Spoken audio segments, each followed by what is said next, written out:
Um dos desafios das cidades inteligentes é garantir a segurança da informação. Converso com Kátia Galvani, diretora comercial e de estratégia da Tacira, a respeito desse e de outros temas. Kátia, como garantir a segurança da informação nas cidades inteligentes? Olá, Renato. Obrigada pelo espaço para esse tema tão importante, porque realmente quando falamos de projetos em cidades, projetos de tecnologia voltados para as cidades, nós estamos falando de um tema. A gente está falando de vários temas que se conversam. Então, a gente está falando de educação, a gente está falando de saúde, a gente está falando de mobilidade urbana, a gente está falando de iluminação, segurança. Existem algumas ações que estamos falando de operações críticas. Outras ações que não, Não que quando uma tecnologia falha não existe um dano.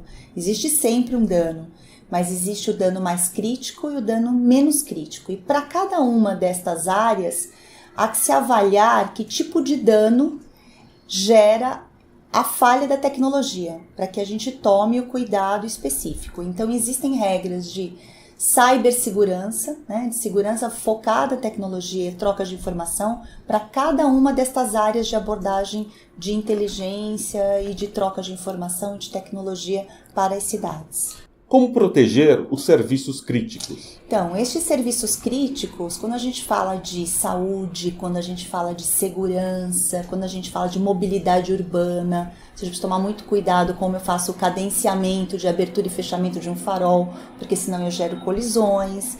Eu preciso tomar muito cuidado quando eu estou falando de gestão de frota, porque senão eu posso também causar qualquer tipo de transtorno na cidade. Quando eu falo de segurança, como é que eu gero um protocolo de aviso ao acionamento de polícia civil, de bombeiros, etc. Então, para cada uma dessas questões, existem regras de segurança específicas, A gente tem que obedecer o protocolo da cidade, o protocolo que existe para cada uma destas áreas, e para cada uma delas ter a troca de informação com um protocolo específico.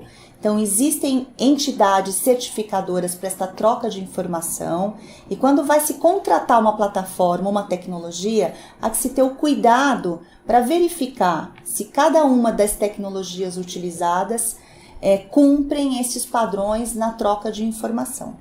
Qual é a sua visão a respeito da privacidade dos cidadãos nesse contexto? Então, esta é uma questão a ser bem discutida, E quando a gente discute, existe o risco de ou ficarmos muito abertos para que a gente tenha acesso à riqueza das informações e que se estabeleça o grande banco de dados que vai nos dar acesso a uma inteligência que hoje não existe, ou de ficarmos muito engessados com cuidado de abrir essa informação e prejudicar a questão dos projetos focados em smart data ou dado inteligente. Então, essa questão que você está trazendo é uma questão que tem sido discutida dentro dos protocolos de troca de informação de ministério, etc. É todo a discussão da internet e a privacidade dos dados.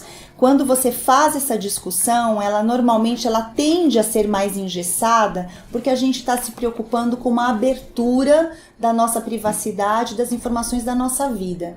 Mas veja bem, se a gente traz isso para o lado das Smart Cities, se a gente tiver todo este engessamento que está sendo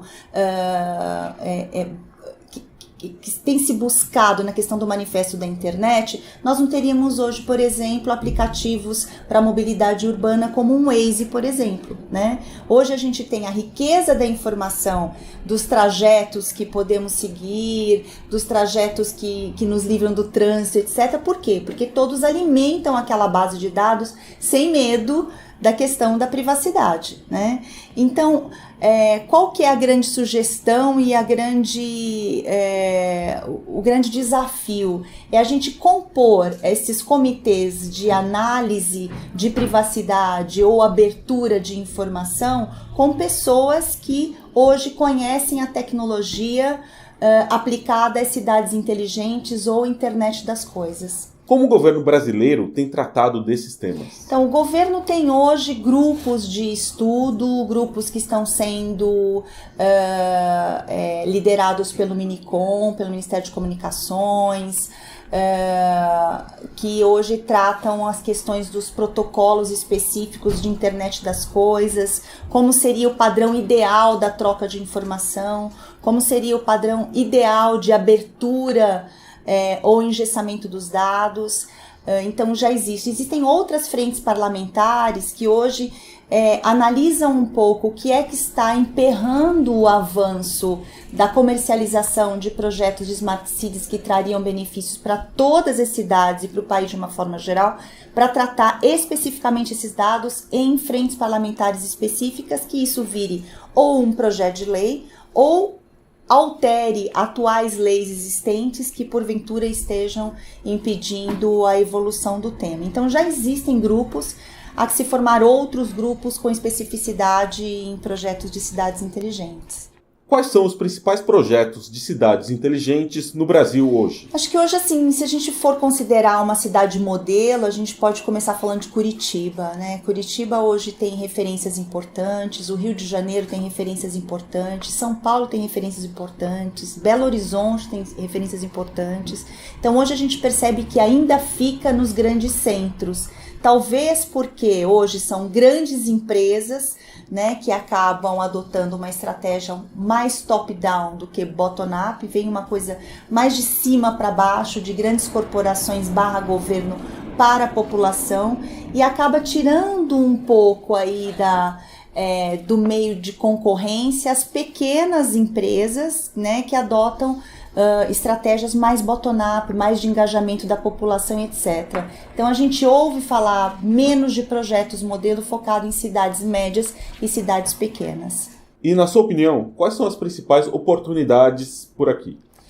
Nós tivemos uma excelente oportunidade recentemente do Ministério de Telecomunicação, que abriu um edital para cidades inteligentes, né? Hoje nós temos grande parte das parcerias público-privadas estão focadas na área de IP, na área de iluminação pública.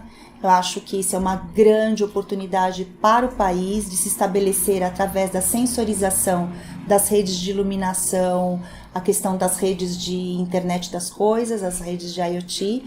Então, grande parte das oportunidades estão focadas nesses segmentos, né? Existem movimentos de BNDES, existe movimentos de Banco Mundial, e tudo isso está se criando, né, padrões e priorizações para que esses recursos sejam aplicados da forma adequada. Mas acho que muito ainda há que se trabalhar para que hajam linhas de investimento bastante credíveis para esses pontos. Como as tecnologias de cidades inteligentes podem ser aplicadas a condomínios privados? Quando a gente fala que cidade inteligente é todo grande aglomerado de pessoas que utilizam multisserviços, realmente, hoje quando a gente fala de um shopping center, quando a gente fala de um grande conglomerado hospitalar, quando a gente fala de um grande ambulatório, quando a gente fala de uma grande centro universitário ou de um campus, quando a gente fala de um condomínio comercial, onde o condomínio residencial são cidades, né? Onde temos questões de comunicação, onde temos questões de notificação de serviços, agendamento de serviços, problemas de estacionamento, problemas de segurança, problemas de pessoas, né? Autorizações de pessoas estranhas que entram e saem, etc. Toda a parte de logística, entrada de mercadoria, saída de mercadoria. Então, mídia, né, toda a parte de mídia digital que há que se controlar e se utilizar adequadamente. Então, são pequenas cidades, onde se aplica plataforma, onde se aplica Big Data, onde se aplica Analytics, onde se aplica aplicativo para o cidadão ou para o frequentador ou para o cliente. Então, todos estes focos, todos estes condomínios, todos esses grandes aglomerados são projetos de cidade inteligente. Se a gente não tiver a oportunidade de vender um projeto para uma cidade, mas a gente colocar dentro de uma cidade vários pequenos projetos de smart places, como a gente chama, e depois a gente conectar todos estes projetos, nós teremos um projeto de cidade inteligente. Eu conversei com Kátia Galvani, da Tacira. Muito obrigado, Kátia. Eu é que agradeço.